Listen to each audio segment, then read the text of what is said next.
Tribuners, saya Vivien Maidarina, tergabung dalam rubrik traveling. Kali ini ingin berbagi cerita tentang Nusa Penida. Liburan panjang di akhir Oktober kemarin akhirnya menyentuh Bali lagi dan berencana berlayar ke Pulau Nusa Penida.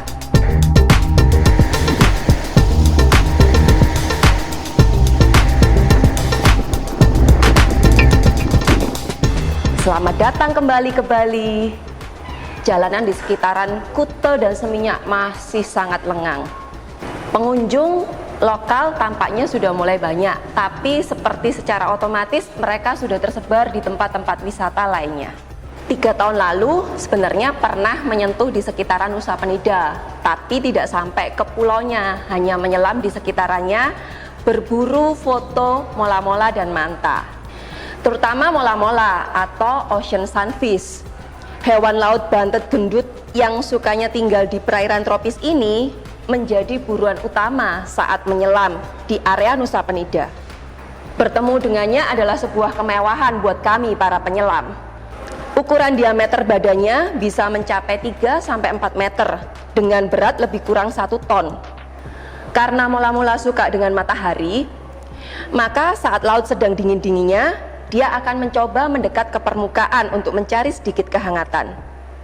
Biasanya di bulan Juli sampai Oktober, atau bisa dibilang bulan Agustus lah the best seasonnya untuk ketemu dengan hewan gendut lucu ini. Nah, di Indonesia jarang ditemui kecuali di perairan sekitar Nusa Penida. Karakter laut di sekitaran Nusa Penida memang cenderung berarus, sehingga pengalaman pertama dulu sedikit membuat kapok untuk kembali. Terlebih saat itu sudah puas karena udah berhasil ketemu dan foto mola-mola. Tapi ternyata kapok Lombok. Akhirnya liburan kemarin mencoba untuk menyelam ke sana lagi. Berencana untuk tinggal juga di pulaunya biar lengkap wisatanya. Jalan-jalan darat dan nyemplung lagi ke bawah lautnya. Musimnya mungkin sudah sedikit bergeser, sehingga peluang untuk ketemu mola-mola mulai berkurang.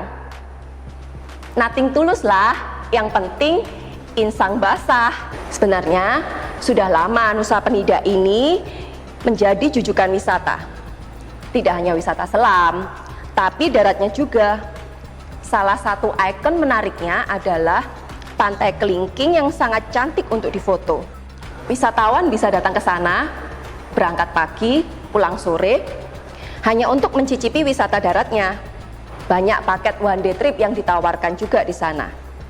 Solo traveler bisa memanfaatkan kapal cepat tersebut untuk berangkat pagi dan pulang sore, kemudian sewa motor di sekitaran pelabuhan Nusa Penida. Pelabuhan yang dipakai untuk keberangkatan menuju Pulau Nusa Penida adalah Pelabuhan Sanur yang berada di jalan Sanur Beach Street Walk. Di pelabuhannya banyak loket yang menjual tiket kapal dengan harga dan pelayanan yang kurang lebih sama. Tinggal sesuaikan jamnya saja. Saat itu dipilih jam keberangkatan jam 7:30 pagi waktu Indonesia Tengah dan pulang esoknya di jam 4:30 sore. Karena hari pertama berencana untuk langsung menyelam, maka setibanya di pelabuhan, Bli Ali dari Nusa Penida Water Sport langsung siap menjemput dengan mobil pickupnya. Tidak jauh berjalan sudah sampai di lokasi dive centernya. Masih malas-malasan sih sebenarnya efek bangun pagi. Sedikit dipaksa untuk mulai nyicil persiapan menyelam. Akhirnya beranjak menyiapkan kamera bawah laut dan bongkar peralatan menyelam. Trip menyelam kali ini tidak ada ekspektasi apa-apa. Syukur kalau ketemu mola-mola lagi dan makhluk lainnya. Kalaupun tidak, pasti tetap akan menikmati. Spot yang sering ditawarkan adalah Crystal Bay dan Manta Point. Di Crystal Bay inilah kemungkinan besar untuk menemui ikan gendut lucu itu, si mola-mola. Maka penyelaman pertama langsung menuju ke sana. Salah satu siksaan nikmat adalah air laut di Nusa Penida yang biasanya selalu dingin. Kali ini masih dalam ukuran dapat ditoleransi 22 derajat Celcius. Dingin, tapi tidak sampai bikin menggigil. Standar hangat kami adalah kalau airnya di kisaran 28 sampai 30 derajat Celcius. Penyelaman pertama selesai, tidak ketemu mola-mola. Setelah penyelaman pertama, kami dibawa surface interval, jeda antara satu dive ke dive berikutnya, selama sejam di area yang mendekati pantainya Crystal Bay. Tiba-tiba kami melihat segerombolan lumba-lumba sedang menari cantik-cantiknya di permukaan laut di seberang. Penyelaman kedua, kami dibawa ke spot yang bernama Bat Cave. Penyelam akan dibawa masuk ke dalam, ke sisi lubang yang berada di luar gua. Kemudian menyelam melewati celah sempit, memasuki gua, merambat naik perlahan dan muncul ke permukaan. Melihat banyaknya kelelawar berterbangan di sekitaran atap dinding gua. Disarankan masker atau kacamata untuk menyelam untuk tidak dibuka, untuk menghindari kejatuhan kotoran kelelawarnya. Lanjut lagi setelah dari gua, masih menembus ke area sekitaran Crystal Bay. Dan masih berharap menemui hewan-hewan besar di sekitaran perairan itu. Tapi ternyata kami diajak untuk bermain arus, menembus dan melawan arus, tetap demi untuk mencari peluang ketemu dengan mola-mola dan manta. Bawah laut Nusa Penida tipenya memang kebanyakan adalah hard coral dan terhubung dengan laut biru yang dalam. Memang tempat seperti inilah yang biasa digunakan untuk hunting foto-foto hewan besar. 2 kali menyelam dengan arus membuat lelah, namun bahagia sekaligus lapar. Saatnya untuk kami istirahat, merapat kembali ke tepi pantai, di dive center, dan makan siang, nasi padang. Persiapan dive ketiga, recheck kamera, dan bersiap untuk nyemplung lagi. Kali ini dibawa ke pad point.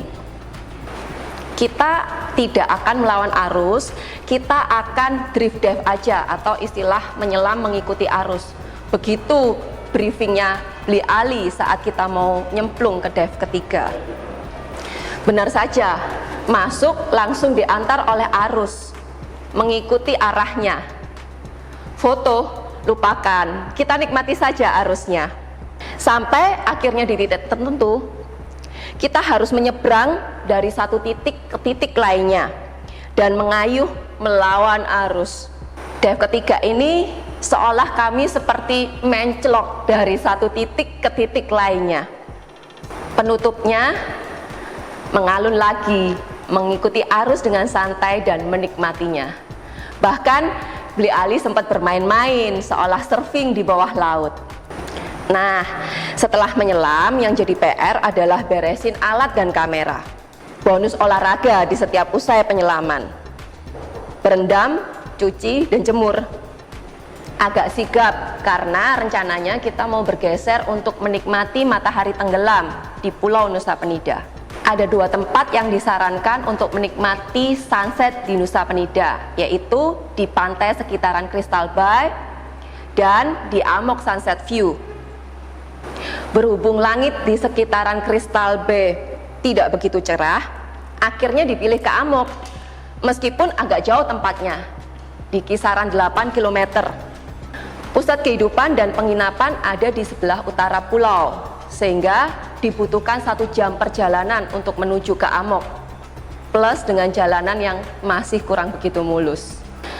Amok Sunset View adalah kafe di salah satu tebing, sehingga pandangan terbuka ke arah sunset dan ke arah lautan lepas. Banyak penginapan yang tersedia di Nusa Penida, salah satunya adalah Rama Guest House. Beberapa kamar model bungalow menghadap langsung ke laut. Harganya pun masih nyaman di kantong. Nikmati malam dengan suasana deburan ombak menjadi istirahat malam yang begitu menenangkan.